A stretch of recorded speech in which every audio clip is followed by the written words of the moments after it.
New startup ಅಲ್ಲಿ ನಾವು ಎಷ್ಟು ಅರ್ನ್ ಮಾಡಿದ್ರಿ ಅಂತ ನಾನು ಇವತ್ತು ನಿಮ್ಗೆ ಹೇಳ್ತೀನಿ. ಗುರು, ನಿಮ್ಗೂ ಬಿಸ್ನೆಸ್ ಮಾಡ್ಬೇಕು ಅಂತ ಏನಾದ್ರು ಪ್ಲಾನ್ ಇದೆಯಾ? ಜಸ್ಟ್ ನಿಮ್ದು 1 ನಿಮಿಷ ನನಗ್ ಕೊಡಿ. ಫಸ್ಟ್ ನನಗೂ ಕೂಡ ಬಿಸ್ನೆಸ್ ಅಂದ್ರೆ ಏನು ಅಂತ ನನಗೆ ಗೊತ್ತಿರ್ಲಿಲ್ಲ. ಬಟ್ ಇವತ್ತು ನನಗೆ ಬಿಸ್ನೆಸ್ ವ್ಯಾಲ್ಯೂ ಏನು ಅಂತ ನನಗೆ ತುಂಬಾ ಚೆನ್ನಾಗಿ ಗೊತ್ತು. ಫಸ್ಟ್ ನಾನು ಕೂಡ 15,000 ತಗೊಂಡ್ ಕೆಲಸ ಮಾಡ್ತಿದ್ದೆ.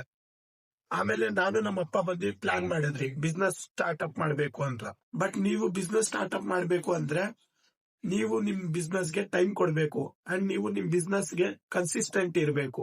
ನಾವು 2 ಮಂತ್ಸ್ ಗಂಟ ಒಂದು ದಿವಸ ಅಂಗಡಿನ ಕ್ಲೋಸ್ ಮಾಡಿಲ್ಲ. ಬಟ್ ನನಗೆ 2 ಮಂತ್ಸ್ ಅಲ್ಲೇ ಗೊತ್ತಾಗೋಯ್ತು ಬಿಸ್ನೆಸ್ ಅಂದ್ರೆ ಏನು, ಬಿಸ್ನೆಸ್ ವ್ಯಾಲ್ಯೂ ಏನು ಅಂತ. ಜಸ್ಟ್ 2 ಮಂತ್ಸ್ ಅಲ್ಲೇ ನಾವು 1.7 lakh ಪ್ರಾಫಿಟ್ ಮಾಡಿದ್ವಿ. ನೀವು ಪ್ಲಾನ್ ಮಾಡ್ತಿದ್ರೆ ಬಿಸ್ನೆಸ್ ಸ್ಟಾರ್ಟ್ಅಪ್ ಓಪನ್ ಮಾಡ್ಬೇಕು ಅಂತ ಜಸ್ಟ್ ಪ್ಲಾನ್ ಮಾಡಬೇಡಿ, ಸ್ಟಾರ್ಟ್ ಮಾಡಿ. ಇದು ನನ್ನ ಫಸ್ಟ್ ವಿಡಿಯೋ ಕ್ಯಾಮ್ರಾ ಮುಂದೆ ಮಾತಾಡ್ತಿರೋದು. ಸೊ ನನ್ಗೆ ಮಾತಾಡಕ್ ಬರ್ತಿಲ್ಲ ಅಂದ್ರೆ ಐ ಆಮ್ ಸಾರಿ.